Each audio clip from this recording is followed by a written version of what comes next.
नमस्कार विद्यार्थीहरू सबैजनालाई आजको कक्षामा स्वागत छ। आजको कक्षामा कक्षा 10 को नेपाली विषय अन्तर्गत 16औं पाठ आयाम कथाका बाँकी क्रियाकलापहरूका बारेमा छलफल गर्छौं, अन्तर्क्रिया गर्छौं। क्रियाकलाप आजका कक्षा क्रियाकलापमा आवश्यक पर्ने कापी, कलम र सिसा कलम सँगै लिएर बस्नुहोस् है। ल छैन भने तयार गरिहाल्नुहोस्। ती अभ्यास खण्डको छलफल गर्ने क्रममा आवश्यक पर्नेछन्। अनि आजका क्रियाकलाप सुरु गर्नुभन्दा अगाडि यसभन्दा अघिल्लो दिन गरेका क्रियाकलाप पनि त सम्झिनु पर्यो। त्यसैको आधारमा टेकेर हामी अगाडि बढ्छौं। अघिल्लो दिन के भएको थियो रे एकचोटि सम्झिने प्रयास गर्नुहोस् त। कापीमा टिपेको हेर्दै हुनुहुन्छ? ठिक छ, कापीमा टिप्ने बानी राम्रो हो। यस्तै बेलामा अघिल्ला कुरा सम्झिन, अगाडि के भएको थियो भन्ने कुरा बुझ्न पनि त टिपोट आवश्यक पर्छ। ठिक छ, सम्झिनुभयो? ठिक, सम्झिसक्नु भएको छ। अघिल्लो दिन हामी आयाम कथाको सारका बारेमा छलफल गरेका थियौं। त्यस्तै गरी चरित्र चित्रण कसरी गर्ने भन्ने कुरा पनि सिकेका थियौं। अनि व्याख्या गर्दा कुन कुन कुरालाई ध्यान दिनुपर्छ, व्याख्या कसरी गर्ने, अनि संक्षिप्त उत्तर कसरी लेख्ने भन्ने सिप पनि त सिकिसकेका छौं। अनि कथाको सन्देशका साथसाथै भाषिक प्रकार्य कुनै समस्या आइपर्दाखेरि कसरी त्यो समस्यालाई फुकाउन सकिँदो रहेछ भन्ने बारे पनि रमाइलो प्रकार्य गरेर देखाएका थियौं। सम्झिनु भयो नि? अब आज पनि रमाइला क्रियाकलाप छन्। आजका क्रियाकलाप के छन् अनुमान गर्नुहोस् त। हो, यसपछिका क्रियाकलाप बोध प्रश्न निर्माण। अभ्यासमा र कक्षामा पनि शिक्षकले धेरैचोटि प्रश्न सोधेको अनुभव छ तपाईलाई। तपाईले आफूले प्रश्न बनाउनु भएको छ कि छैन? उत्तर भन्नका लागि मात्र गाह्रो होइन नि, प्रश्न बनाउनका लागि तपाईले ध्यान दिनुभयो भने त्यो उत्तर दिने क्रिया पनि झनै सहज बन्छ, झन सजिलो बन्छ। आज हामी प्रश्न बनाउन सिक्नेछौँ। कुनै दृष्टांश अथवा अदृष्टांशको अध्ययन गरेर, सुनेर वा अध्ययन गरेर त्यससित सम्बन्धित महत्त्वपूर्ण प्रश्न बनाउन सिक्नेछौँ आजको कक्षामा। अनि सँगसँगै वाक्य संश्लेषण र विश्लेषणका क्रियाकलाप पनि गर्नेछौँ। वाक्य संश्लेषण, धेरै वाक्यबाट एउटै वाक्य बनाउने संश्लेषण विधि, अनि विश्लेषण गर्ने विधि पनि हामी सिक्नेछौँ। त्यो पनि निकै महत्त्वपूर्ण हुन्छ। प्रश्न लेख्ने क्रममा, प्रश्नको उत्तर लेख्ने क्रममा यो निकै आवश्यक छ। सारांश गर्ने क्रममा संश्लेषण आवश्यक पर्ला। अरू ठाउँमा व्याख्या विश्लेषण गर्ने बेलामा वाक्य विश्लेषण महत्त्वपूर्ण होला। त्यसैले निकै महत्त्वपूर्ण छ। अनि ध्यान दिनुहुनेछ, म यो विश्वास गरेको छु नि। हो, तपाईले जागरुकता पनि देखाउनु भएको छ, ध्यान दिनुहुन्छ। अनि साथसाथै अर्को एउटा क्रियाकलाप पनि गर्नेछौँ। त्यो क्रियाकलाप भनेको लेख्य चिन्ह, जसको उच्चारण गर्दैनौँ तर लवजले त्यो कुरा प्रस्तुत गरेका हुन्छौँ र अति आवश्यक हुन्छ लेख्य चिन्ह। ती चिन्हहरू के हुन्, तिनलाई पहिचान गर्ने र कसरी प्रयोग गर्ने त्यो अभ्यास पनि गर्नेछौँ। ल, सबैजना अब सक्रियतापूर्वक सहभागी हुनुहुनेछ। अब आजको क्रियाकलाप सुरु गरिहालौँ, ढिलो नगरौँ, हुन्छ? अब पहिलो छ प्रश्न निर्माण गर्ने क्रियाकलाप छ। म अनुच्छेद प्रस्तुत गरिहालेँ, म पढेर सुनाउँछु। अनि अब सोचिहाल्नुहोस् नि, अब यसबाट 4वटा प्रश्न बनाउनु पर्ने छ। म यो प्रश्न बनाउँछु, यो उत्तर त यहाँ छ। उत्तरलाई चिनेर यो उत्तर आउने गरी अरूलाई सोध्नका लागि कसरी प्रश्न बनाउने त्यो सोचिराख्नुहोस् है। अनि सिसा कलमले रेखाङ्कन पनि गरिराख्नुहोस्। त्यो त झन् सहज भयो, तपाईँलाई यो अभ्यास भइसकेको छ। म पढेर सुनाउँछु। यो दृष्टांश छ, पाठसित सम्बन्धित छ। आमा हुनुहुन्थ्यो करिब 49 वर्षकी, बाटुलो मुखाकृतिकी। उहाँको अनुहारमा चिउडाको चुच्चो कतै हराए जस्तै देखिन्थ्यो। गोलै जोर आँखाको बीचमा डल्लो आकारको नाक थपक्क बसेको थियो। सेतो चिमालो फुलको रङ झैँ लाग्ने नरम छाला जिउभरि ओढेकी। भाग्यलाई आमन्त्रित गरिएको हो कि झैँ लाग्ने सिनित्त परेको निधार। आँखाका चेप भने केही असजिलोसँग खुम्चिएका छन् र हाँस्दा ती अझै खुम्चन्छन्। उमेरभन्दा निकै ढिला हिँडिरहेका जस्ता देखिने छोटा छोटा, मोटा मोटा र पुटुक्कका हातगोडा। ल हेर्नुहोस्, रोचक छ नि है? अनुच्छेद पनि रोचक छ। अब यसबाट अनुच्छेद त सानो छ, अलि ठुलो अनुच्छेदबाट प्रश्न निर्माण सहज हुन्थ्यो कि जस्तो पनि लाग्यो। यसबाट पनि अभ्यास गरौँ न। अनि त्यसभन्दा अगाडि प्रश्न कस्ता बनाउने त? फेरि प्रश्न सबै ठाउँमा के अथवा को मात्र गरेर पनि बनाउन सकिन्छ, तर त्यो होइन नि। त्यस्तो प्रश्न खोजेको होइन। प्रश्नमा विविधता चाहिन्छ। विविधताका लागि जस्तै हामी के, को, कहाँ, किन, कसरी क्रमशः प्रयोग गर्न सक्छौँ र सामान्यतया हामी के र कहाँसित सम्बन्धित एक दुईवटा प्रश्न बनाउन सक्छौँ। त्यसपछि के र कहाँसित सबै त्यस्तरी के र कहाँसित सम्बन्धित बनाउँदैनौँ। सामान्य एउटा कुरा सम्झिने हो भने हामीलाई जहाँ पनि प्रश्न बनाउन सजिलो हुन्छ। सबभन्दा पहिला त सरल प्रश्न नै हुनसक्छ। यसका लागि के सर्वनामबाट प्रश्न बनाउन सकिन्छ, के र कहाँ विकल्प हुन सक्छन्। यसले सामान्य सूचना दिन्छ। अति सामान्य। के भनेपछि एउटा शब्दलाई रेखाङ्कन गरे पुग्छ। कहाँ भन्यो भने पनि सामान्यतया ठाउँ। तर अब अलिक विशेष किसिमको प्रश्न, अलि गहन किसिमको प्रश्न, बुझेको कुरालाई अभिव्यक्त गर्न सक्ने त्यस किसिमको प्रश्न बनाउनका लागि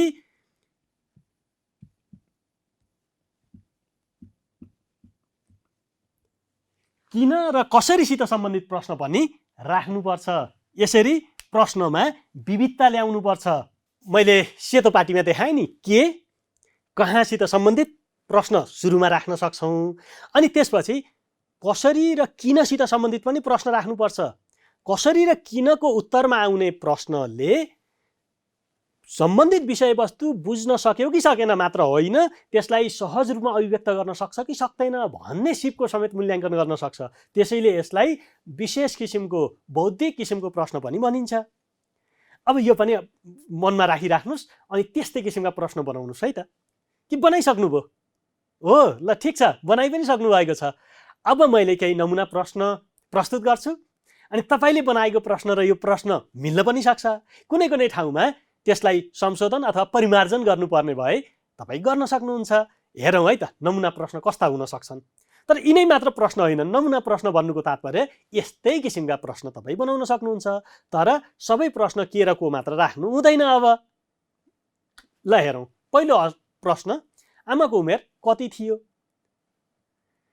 अनि दोस्रो, नाक कहाँ बसेको थियो? तेस्रो प्रश्नमा जाउँ, आमाको निधारको वर्णन कसरी गरिएको छ? अब हेर्नुहोस् है, एक र दुईमा सोधिएका जुन प्रश्न छन् तिनको टक्क टक्क एक एकवटा शब्द उत्तर पहिचान गरे पुग्न सक्थ्यो। अब कसरी सोधिसकेपछि समग्रमा त्यो अंशलाई बुझ्न सक्नुपर्छ। अर्को प्रश्न हेरौँ, उमेरभन्दा निकै ढिला हिँडिरहेका जुन अनुच्छेदमा प्रयोग भएको पदावली छ, यस पदावलीको प्रयोग किन गरिएको होला? अनुच्छेदमा त छ, किन गरिएको होला? अब यसलाई बुझेर अनि आफ्नो दृष्टिकोण समेत राखेर अभिव्यक्त गर्नुपर्ने किसिमको प्रश्न यो रहेको छ। यो त भयो प्रश्न निर्माण। तपाईँले बनाएको प्रश्न पनि यस्तै छन् नि, छन्। यो त भयो प्रश्न निर्माण। तर प्रश्न निर्माण गर्दा अर्को कुरो फेरि ध्यान दिनुपर्छ नि। कतै प्रश्न त बनाउने हो भनेर अनुच्छेदभन्दा बाहिर गएर प्रश्न बनाइयो भने त भएन नि। अनुच्छेदमै त्यसको उत्तर हुनुपर्छ। पछिल्ला दुईटा किन र कसरीको उत्तर लाक्षणिक उत्तर हुन्छ प्रश्नमा, अनुच्छेदमा, र त्यसलाई जसले उत्तर दिने हो उसले मिलाएर बुझेका आधारमा मिलाएर दिन्छ। के र कहाँको उत्तर त सामान्यतया स्पष्ट रूपमा अनुच्छेदमा देखिएको हुनुपर्छ। अनि यिनको उत्तर नि प्रश्न त सजिलो किसिमले बनाउनु हो, अरूलाई सोध्न पनि रमाइलो हुन्छ, अनि आफैले उत्तर दिनु पर्यो भने नि। तर यो अभ्यास अर्को किसिमले पनि गर्न सकिन्छ नि। साथीका बिचमा एक एकवटा अनुच्छेदको ल मलाई 4वटा प्रश्न बनाएर दिनुहोस्, म उत्तर भन्छु भनेर तपाईँ भन्न सक्नुहुन्छ। अनि साथीले पनि फेरि तपाईँलाई प्रश्न बनाउन लगाउन सक्नुहुन्छ।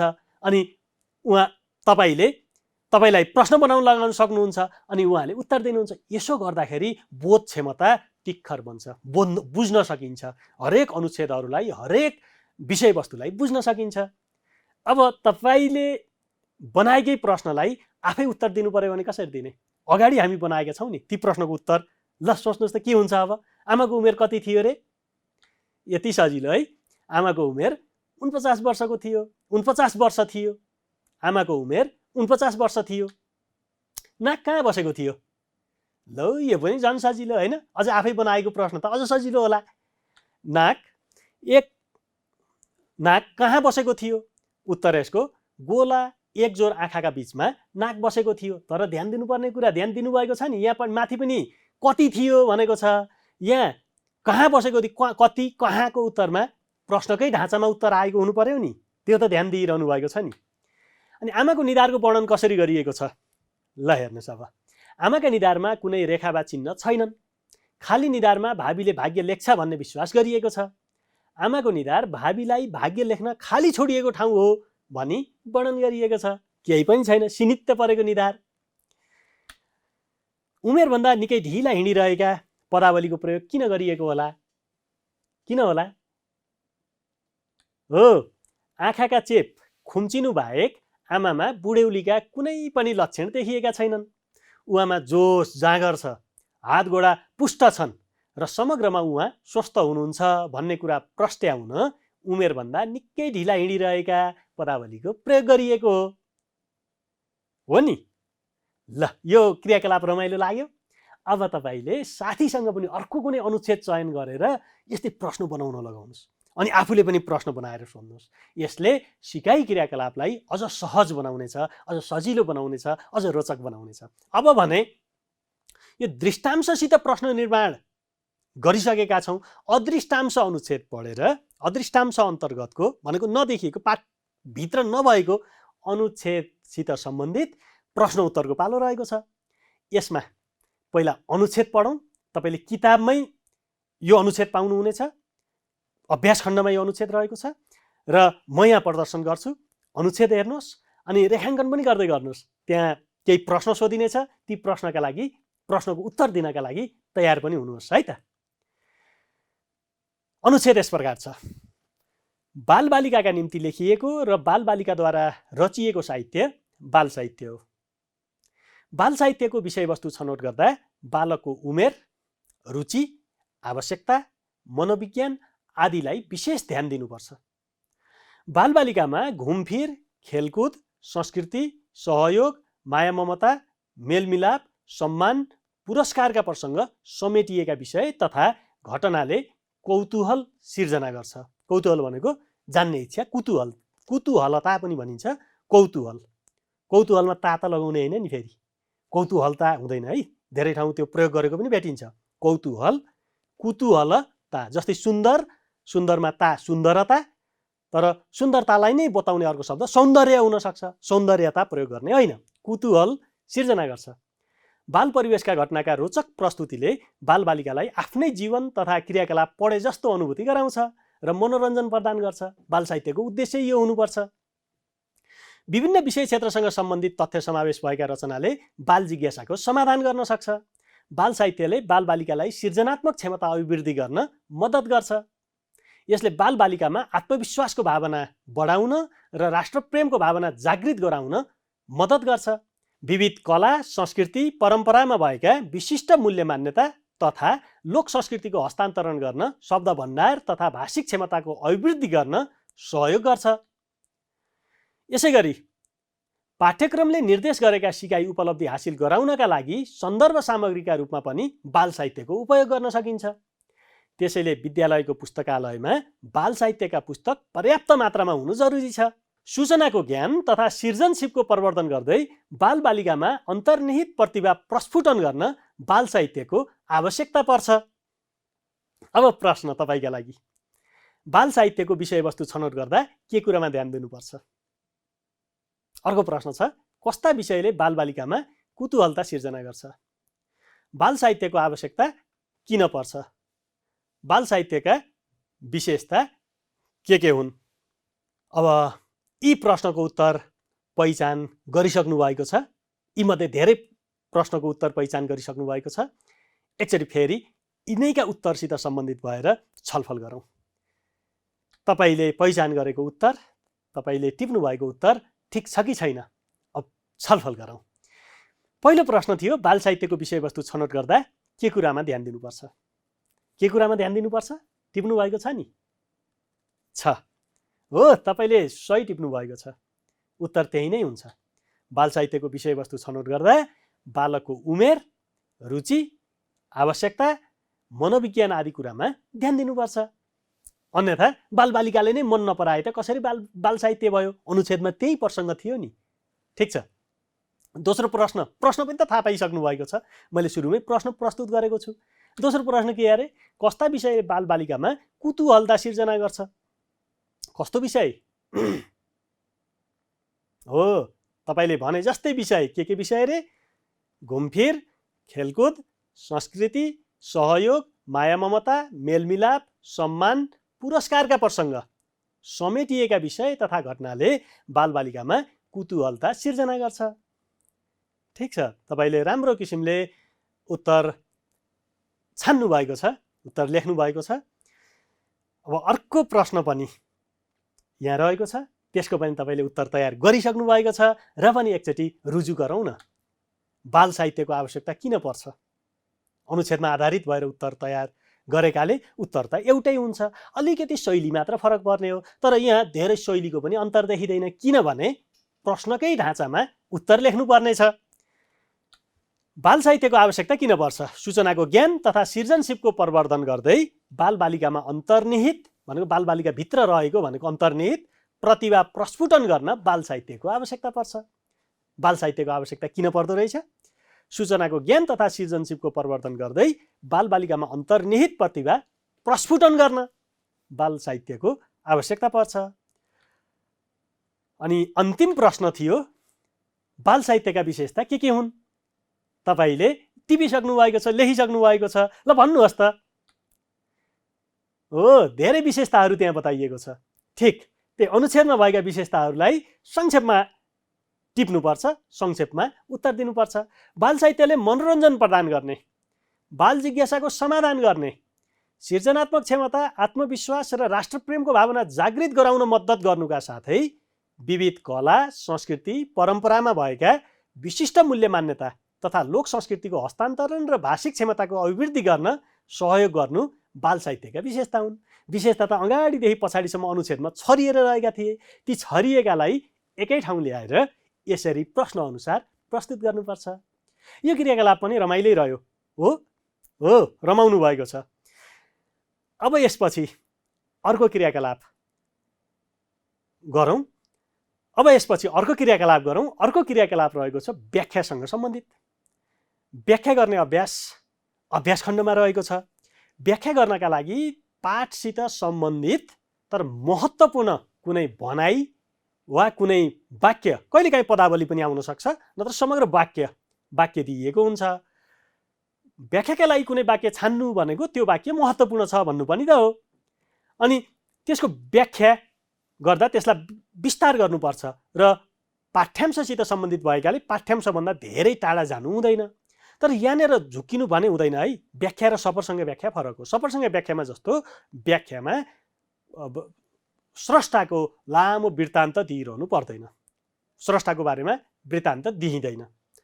पहिला व्याख्याको एउटा नमुना हेरौँ, त्यसपछि व्याख्यासित सम्बन्धित कसरी गर्ने भन्ने क्रियाकलापलाई पनि हामी छलफल गर्नेछौँ। तर अहिले नै व्याख्याको नमुना हेर्ने क्रममै तपाईँले ध्यान दिनुहोस् र टिप्पण पनि गर्नुहोस्, के कुरा समावेश भएका छन् त, के कुरा समावेश गर्नुपर्दो रहेछ त। यसले पछिल्लो क्रियाकलाप गर्नका लागि सहज हुनेछ। व्याख्याका लागि दुईवटा अभ्यास खण्डमा दिइएको छ। तीमध्ये एउटा नमुना अभ्यास म प्रस्तुत गर्दैछु। यो अभ्यासमा रहेको छ, जीवनमा सानो घटनाले पनि अथाह खुसी दिन सक्दो रहेछ। अब यसलाई व्याख्या गर्नु पर्यो। आयाम कथाकी प्रमुख पात्र याङजीले आफ्नो जीवनमा घटित घटनाहरूको स्मरण गर्ने क्रममा आफू खुसी भएको क्षण सम्झिएकी छन्। आफूलाई दुखी मानिरहेको अवस्थामा कसैले आफ्नो प्रशंसा गरिदिँदा मन आनन्दित हुन्छ नै। मोटरसाइकल दुर्घटनामा परि श्रीमानको मृत्यु भएपछि दुखित भएकी याङजीलाई आफ्ना कार्यालयका व्यवस्थापकले प्रशंसा गर्दा उनमा निकै उमङ्ग थपिएको प्रसङ्ग कथामा रहेको छ। मानिस जीवनमा सुखी र खुसी हुनका लागि निकै प्रयास गर्दछन्। कसैले धन सम्पत्ति त कसैले इज्जत प्रतिष्ठालाई खुसीको कारण मानेका छन्। तर व्यक्तिका चाहना अनन्त हुन्छन्। यसैले कति धन भएपछि वा कति मान पाएपछि खुसी हुन सकिन्छ भन्ने कुराको निर्कल गर्न सकिँदैन। वास्तवमा खुसी सापेक्षित हुन्छ।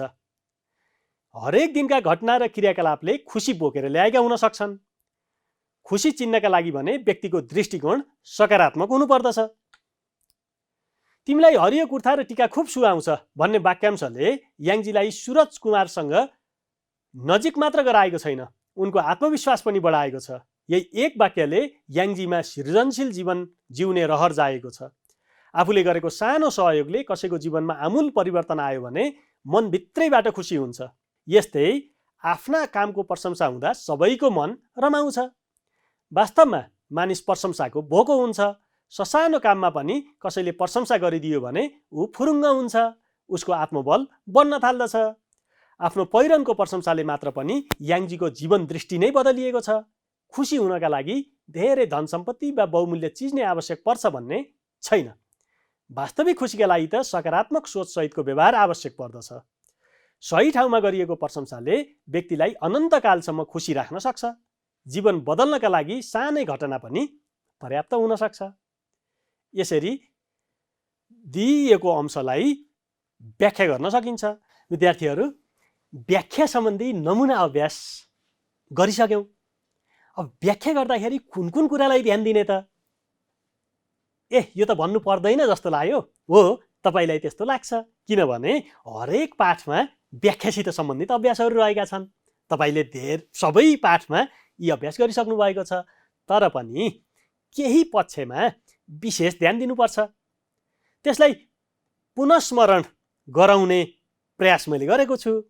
ल, सहभागी हुनुहोस् है। व्याख्या गर्दाखेरि ध्यान दिनुपर्ने पहिलो कुरा, दिएको वाक्य अथवा पंक्ति कुन सन्दर्भमा आएको छ त्यो पहिचान गर्नुपर्छ। त्यो लेखिहाल्नुपर्छ भनेको होइन, पहिचान गर्नु भनेको चिन्नुपर्छ कुन सन्दर्भमा आएको छ। सन्दर्भै मिलेन भने राम्रो कुरा भन्दा भन्दै पनि अन्यत्रै गइदिन्छ, त्यो सान्दर्भिक हुँदैन। त्यसैले कुरा गर्ने सन्दर्भमा पनि हामी सान्दर्भिक कुरा गर्नुपर्छ। धेरै कुरा जाने पनि सान्दर्भिक कुरो दिनुपर्छ। त्यो सन्दर्भ पहिचान गर्नु महत्त्वपूर्ण कुरो हो। त्यसले हामीलाई कुन दिशामा जाने भन्ने कुरा निर्क्योल गर्न सहयोग गर्छ। यस्तै पात्र विशेषको भनाइ हो भने पात्र विशेषको भनाइ भएमा कस्तो परिस्थितिमा अभिव्यक्त भएको छ त्यो कुरा पनि ठम्ब्याउनुपर्छ। पात्र विशेष खास गरी कथा, नाटक, एकाङ्कीहरूमा पात्र विशेषको भनाइ आएको हुन्छ। अनि उसले कुन सन्दर्भमा भनेको हो त त्यो कुरो बुझिएन भने पनि हामीले गरेको व्याख्या स्पष्ट नहुन सक्छ, अर्कै हुन सक्छ। त्यो पनि ठम्ब्याउनुपर्छ। अनि जुन अंश दिइएको छ, महत्त्वपूर्ण अंश दिइन्छ व्याख्या गर्नका लागि, अनि त्यसभन्दा ठिक अगाडि र पछाडि के आएको छ त त्यसले त्यसको सन्दर्भलाई निर्देशित गर्छ। त्यो सन्दर्भलाई अझ सहज बनाइदिन्छ, त्यो सन्दर्भलाई स्पष्ट पारिदिन्छ। त्यसैले दिएको अंशभन्दा ठिक अगाडि र पछाडिका सन्दर्भलाई पनि ध्यान दिनुपर्छ। तर सप्रसङ्ग व्याख्यामा जस्तै लेखिहाल्ने होइन नि। फेरि यो पाठबाट, कक्षा 10 को यो पाठबाट लिएको इत्यादि त्यो लेखिरहने होइन। यहाँसम्म हामी के भनेका छौँ? पहिचान गर्ने, ठम्ब्याउने र ध्यान दिने कुरा गरेका छौँ। अनि पंक्तिमा प्रयोग भएका शब्दको वास्तविक र सन्दर्भगत अर्थ बोध गर्नु पर्यो। पंक्तिमा आएका जुन शब्द छन् तिनको वास्तविक अर्थ के हो, शब्दकोशमा भएको अर्थ के हो, शब्दकोशै पल्टाउनु पर्छ भन्ने भएन। फुर्सदको समयमा हेर्दा भयो, लेख्ने क्रममा वास्तविक अर्थ के हो, अनि त्यसले विशेष अर्थ बोकेको छ भने त्यो विशेष अर्थ पनि के हो त, सन्दर्भगत अर्थ पनि के हो त, त्यसलाई पनि बुझ्नुपर्छ। बोध गर्नु भनेको बुझ्नुपर्छ। अनि बल्ल अब लेख्ने काम सुरु गर्ने। यसका लागि त्यो सन्दर्भ स्पष्ट पार्नका लागि पृष्ठभूमि तयार पार्ने। पृष्ठभूमि यस्तो भएको थियो, त्यो सन्दर्भ जुन अगाडि पनि हामी यसभन्दा अगाडिका क्रियाकलापमा पनि छलफल गरिसकेका छौँ र नमुना पनि हेरिसकेका छौँ। यस्तै गरी दिइएको अंशलाई व्याख्या गरेर मूल भाग तयार गर्ने। 3वटा भाग त्यहाँ स्पष्ट हुन्छन्। त्यो आफैमा पूर्ण अङ्ग हुन्छ नि त। पूर्ण बन्नका लागि सुरुवात, अनि बीचको व्याख्याको भाग र निष्कर्षको भाग हुनु पर्यो। अनि दिएको अंशलाई नै बढाएर त्यसका उदाहरणहरू पनि दिन सक्छौँ। धेरै लामो नबनाउने भएकाले बाहिरको धेरै उदाहरण नदिने, त्यसका केही छोटा छोटा ज्यादै साना दृष्टान्तहरू त्यहाँ प्रस्तुत गर्न सक्छौँ। अनि पछि मात्रै निष्कर्षमा आफ्नो दृष्टिकोण समेत झल्किने गरी त्यो राम्रो हो अथवा राम्रो होइन, यो चिजलाई प्रवर्धन गर्नुपर्छ अथवा यसलाई निरुत्साहन गर्नुपर्छ भन्ने आफ्नो जुन अवधारणा छ त्यो अवधारणा सहित समापन वाक्य लेख्ने। समापन वाक्यले समग्र त्यो 3वटै खण्डलाई प्रतिनिधित्व गर्न सक्नुपर्दछ। अनि त व्याख्या पुरा भयो। व्याख्या सहज किसिमले गर्न सकिँदो रहेछ। अनि अर्को व्याख्या छ तपाईँका लागि, अर्को व्याख्या छ अभ्यास खण्डमा। अनि त्यो अभ्यास खण्डमा भएको दोस्रो व्याख्या यस्तै गरी यी बुँदालाई ध्यानमा राखेर गर्ने प्रयास गर्नुहोस् है त। व्याख्या गर्दाखेरि ध्यान दिनुपर्ने क्रियाकलापका बारेमा छलफल गरिसकेपछि अब अर्को क्रियाकलापतर्फ म आकर्षित गर्छु। अर्को क्रियाकलाप रहेको छ वाक्य संश्लेषण र विश्लेषणसँग सम्बन्धित। यो निकै महत्त्वपूर्ण छ। कक्षाको सुरुमै पनि मैले सङ्केत गरेको थिएँ नि। यसलाई उदाहरणका माध्यमबाट जाउँ। पहिला उदाहरण हेरौँ त। दुईवटा अनुच्छेद यहाँ देखिन्छन्, तपाईँ देख्न सक्नुहुन्छ। दुईवटा अनुच्छेद तपाईँ देख्न सक्नुहुन्छ। म पढेर सुनाउँछु। तिनको अर्थ एउटै छ वा छैन, अथवा संरचना, त्यहाँ शब्दको सङ्ख्या उति छ अथवा फरक छ, अथवा वाक्य एउटै अथवा वाक्य उति छन् कि छैनन् दुवैमा, त्यो कुरालाई ध्यान दिनुहोस् है त। म पढेर सुनाउँछु। पहिलो लहरमा रहेको अंशलाई म पढ्छु। पहिला, सगरमाथा सबैभन्दा अग्लो शिखर हो। सगरमाथा नेपालमा छ। सगरमाथा नेपालको गौरव हो। सगरमाथा हेर्न धेरै पर्यटक आउँछन्। कतिवटा वाक्य छन्? संरचनागत रूपमा छलफल गरौँ न। कति वाक्य छन्? हो, कति अरे? 4वटा वाक्य। के? सगरमाथा सबैभन्दा अग्लो शिखर हो एउटा वाक्य। सगरमाथा नेपालमा छ दोस्रो वाक्य। सगरमाथा नेपालको गौरव हो तेस्रो वाक्य। सगरमाथा हेर्न धेरै पर्यटक आउँछन् चौथो वाक्य। अर्कोतिर नि, यो त फरक पहिचान गर्नुपर्ने छ नि। हेर्नुहोस् त अर्कोतिर। हो, नेपालको गौरव सगरमाथा संसारको सर्वोच्च शिखर भएकाले पर्यटक यसको अवलोकन गर्न आउँछन्। कतिवटा वाक्य छन्? एउटा मात्रै है, एउटा मात्रै वाक्य छ। तर अगाडिको वाक्यमा भएको कुरा र पछिल्लो वाक्यमा भएको कुरामा अन्तर छ कि छैन त्यो पनि हेरौँ न। पहिलोले दिएको सूचना सबैभन्दा अग्लो शिखर, ल हेर्नुहोस् त, दोस्रोमा सर्वोच्च शिखर भनेको छ। आखिर त्यही त हो। सगरमाथा नेपालमा छ भनेको छ, दोस्रो वाक्यमा हेर्दा नेपालको गौरव भनेको छ। नेपालमै भएर त नेपालको गौरव बनियो। अनि अझ अर्को वाक्य रहेछ, सगरमाथा नेपालको गौरव हो भनिएको छ, त्यो कुरो पनि यसैमै समेटियो त। अनि सगरमाथा हेर्न धेरै पर्यटक आउँछन्। हेर्नुहोस् त, पर्यटक यसको अवलोकन गर्न आउँछन्। हेर्नका ठाउँमा अवलोकन गर्न भनिएछ। कुरो त सबै आएको छ त। यहाँ के छन्? 4वटा वाक्य छन्। 4वटा वाक्यमा भनिएका कुरा एउटै वाक्यमा भन्न पनि त सकिँदो रहेछ। अर्को एउटा नमुना हेरौँ। म बिहान 5 बजे उठेँ। मैले नित्य कर्म गरेँ। मैले केही बेर पढेँ। म 9 बजे विद्यालय गएँ। यहाँ पनि 4वटा वाक्य छन्। अब तिनलाई एउटै वाक्य बनाएको अभ्यास हेरौँ त। म बिहान 5 बजे उठेर नित्य कर्म गरी केही समय पढेर 9 बजे विद्यालय गएँ। आखिरी यी 4वटा वाक्यले दिएको सूचना एउटै वाक्यले पनि त दिन सक्दो रहेछ नि, कि दिएको छैन? फेरि हेर्नुहोस् त, दिएको छ है। हो, अझ एउटा नमुना हेरौँ न। लक्ष्मीप्रसाद देवकोटा नेपाली साहित्यकार हुन्। देवकोटाले कविता लेखेका छन्। देवकोटाले महाकाव्य लेखेका छन्। उनले कथा पनि लेखेका छन्। देवकोटाले निबन्ध पनि लेखेका छन्। उनको उपन्यास पनि प्रकाशित छ। भनेको उपन्यास पनि लेखेका रहेछन्। उनी नेपाली साहित्यका महाकवि हुन्। यति धेरै वाक्य। अब यिनलाई छोटोमा एउटै वाक्यमा हेर्नुहोस् त। नेपाली साहित्यका महाकवि। देवकोटा महाकवि हुन् भनेकोलाई त महाकवि विशेषण पो बनाइयो। नेपाली साहित्यका महाकवि लक्ष्मीप्रसाद देवकोटाले महाकाव्य, कविता, कथा, निबन्ध र उपन्यास लेखेका छन्। एउटै वाक्यमा यति धेरै कुरा आउन सक्दा रहेछन्। अनि यही कुरालाई त भनिन्छ वाक्य संश्लेषण। अनि अगाडिका जुन क्रियाकलापमा के काम गर्यौँ त हामीले, के भयो त, एकचोटि फेरि सम्झौँ है। 2 अथवा 2 भन्दा बढी वाक्यलाई एउटै वाक्य बनाउने काम गर्यौँ। त्यही प्रक्रिया हो वाक्य संश्लेषण प्रक्रिया। अनि वाक्य संश्लेषण गर्दा एउटा मात्र समापक क्रिया। अब समापक क्रिया भनेको के नि? सम्झिनु भएको छ। धेरै क्रियाकलाप अगाडि गरेका छौँ। समापक भनेको वाक्य टुङ्ग्याउन सक्ने क्रियापद। गयो, जान्छ, जाला, गएछ इत्यादि। अनि असमापक भनेको नि गएर, जाँदा, जाँदै, गएको इत्यादि। असमापक जसले वाक्य टुङ्ग्याउन सक्दैनन्। ठिक, तपाईँ सम्झिनु भएको छ। वाक्य संश्लेषण गर्दा एउटा मात्र समापक क्रिया राखिन्छ र अरू क्रियालाई असमापक बनाइन्छ। जसरी अघिको दोस्रो उदाहरणमा पनि बिहान उठे, खाएँ इत्यादि भन्ने सन्दर्भमा उठेर, नित्यकर्म गरेर बनाएका थियौँ। यसरी असमापक बनाउन सकिन्छ। अनि संयोजक राखेर पनि वाक्य संश्लेषण गर्न सकिन्छ। त्यसो त संयोजक पनि प्रयोग गर्न सकिन्छ। अनि वाक्य संश्लेषण गर्दा दोहोरिएको अंशलाई हटाउने, अनि केही पदलाई विशेषण पनि बनाउन सकिन्छ। जुन अभ्यास देवकोटा महाकवि हुन् भनेको सन्दर्भमा महाकवि देवकोटा बनाइदिउँ नि। हो, त्यसरी गर्न सकिन्छ। अनि धेरै शब्दको तात्पर्य बताउन सक्ने पद अथवा सिङ्गो शब्दको पनि प्रयोग गर्न सकिन्छ। 10 वर्षदेखि यस्तो इत्यादि भनेको छ भने 1 दशकदेखि भने त सकियो त, सिङ्गो शब्द होइन हो। 1 दशकदेखि यस्ता शब्दहरू पनि प्रयोग गर्न सकिन्छ। यसरी वाक्य संश्लेषण गर्न सकिन्छ। यो त भयो संश्लेषणको कुरा। अनि विश्लेषण नि, विश्लेषण त ठिक यसको विपरीत। यसको विपरीत भनेको के त? एउटा उदाहरणबाट हेरौँ पहिला।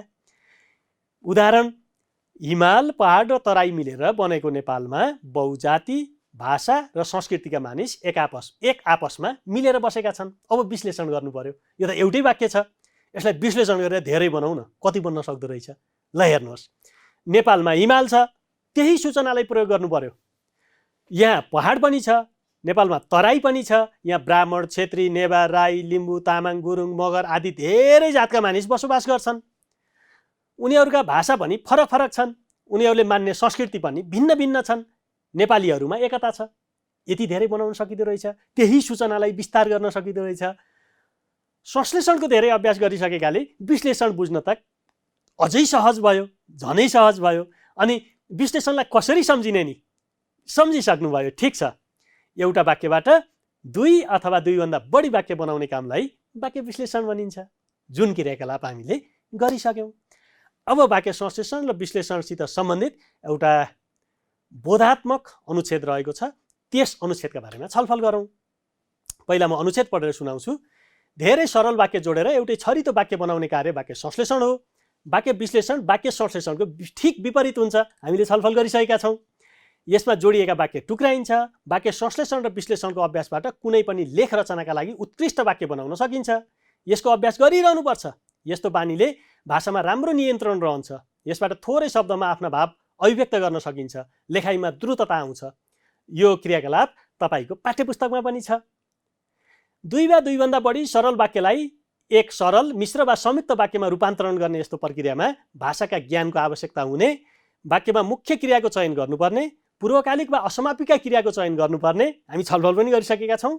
विशेषण, नाम वा क्रिया पदावलीको निर्माण गर्नुपर्ने, आवश्यकता अनुसार उपसर्ग, प्रत्यय र समास विग्रहको प्रयोग गर्नुपर्ने, अनि आवश्यकता अनुसार नयाँ शब्दको पनि प्रयोग गर्नुपर्ने हुन्छ। अब यसले त वाक्य संश्लेषण र विश्लेषण के हो भन्ने कुरालाई अझ स्पष्ट पार्न पनि सहयोग गर्यो। यसैसित सम्बन्धित फेरि बोधात्मक क्रियाकलाप छ। यसैबाट बनाइएका प्रश्न छन्, ती प्रश्नको उत्तर दिनुपर्नेछ। ती पनि संरचनासित सम्बन्धित रहेका छन्। वाक्य संश्लेषण र विश्लेषणसित सम्बन्धित प्रश्न हेर्नुहोस् त। अनुच्छेदको पहिलो वाक्यबाट दुईवटा वाक्य बनाउनुहोस्। अनुच्छेदको दोस्रो र तेस्रो वाक्य मिलाई एउटै वाक्य बनाउनुहोस्। अनुच्छेदको चौथो वाक्यबाट दुईवटा वाक्य बनाउनुहोस्। अनि पाँचौँ र सातौँ वाक्यलाई मिलाई एउटै वाक्य बनाउनुहोस्। यस अनुच्छेदको अन्तिम वाक्यबाट पाँचवटा वाक्य बनाउनुहोस् भन्ने क्रियाकलाप छ। अनुच्छेद हेर्नका लागि म अनुच्छेदमा भएको त्यो वाक्यलाई पनि सँगै राखिदिएको छु। पहिलो प्रश्न, अनुच्छेदको पहिलो वाक्यबाट दुईवटा वाक्य बनाउनुहोस्। पहिलो वाक्य, धेरै सरल वाक्य जोडेर एउटै छरितो वाक्य बनाउने कार्य वाक्य संश्लेषण हो भन्ने पहिलो वाक्य हो। यसबाट दुईवटा वाक्य बनाउनुहोस् त। बनाइसक्नु भएछ, ल ठिक छ।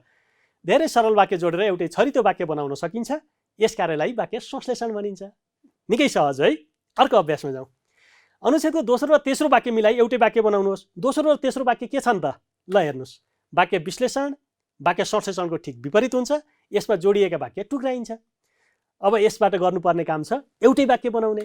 के बन्छ वाक्य? नमुना वाक्य हेर्नुहोस् त। वाक्य संश्लेषणको ठिक विपरीत वाक्य विश्लेषणमा जोडिएका वाक्य टुक्राइन्छ। अर्को अभ्यास छ। अनुच्छेदको चौथो वाक्यबाट दुईवटा वाक्य बनाउनुहोस्। चौथो वाक्य के छ त? वाक्य संश्लेषण र विश्लेषणको अभ्यासबाट कुनै पनि लेख रचनाका लागि उत्कृष्ट वाक्य बनाउन सकिन्छ। दुईवटा बनाऊ है त। ल बनाउनु भयो हो। ल नमुना एउटा यो हुनसक्छ। वाक्य संश्लेषण र विश्लेषणको अभ्यास गर्नुपर्छ। यस प्रकारको अभ्यासबाट कुनै पनि लेख रचनाका लागि उत्कृष्ट वाक्य बनाउन सकिन्छ। निकै सहज है। अनुच्छेदको पाँचौँ र सातौँ वाक्यलाई मिलाई एउटा वाक्य बनाउनुहोस्। पाँचौँ वाक्य, यसको अभ्यास गरिरहनुपर्छ। सातौँ, यसबाट थोरै शब्दमा आफ्ना भाव व्यक्त गर्न सकिन्छ। उत्तर के हुन सक्छ? वाक्य संश्लेषण र विश्लेषणको अभ्यास गरिरहेमा थोरै शब्दमा आफ्ना भाव अभिव्यक्त गर्न सकिन्छ। अनि अन्तिम अभ्यास रहेको छ। अनुच्छेदको अन्तिम वाक्यबाट पाँचवटा वाक्य बनाउनुहोस्। निकै लामो वाक्य छ है। दुई वा सोभन्दा बढी सरल वाक्यलाई एक सरल, मिश्र वा संयुक्त वाक्यमा रूपान्तरण गर्ने।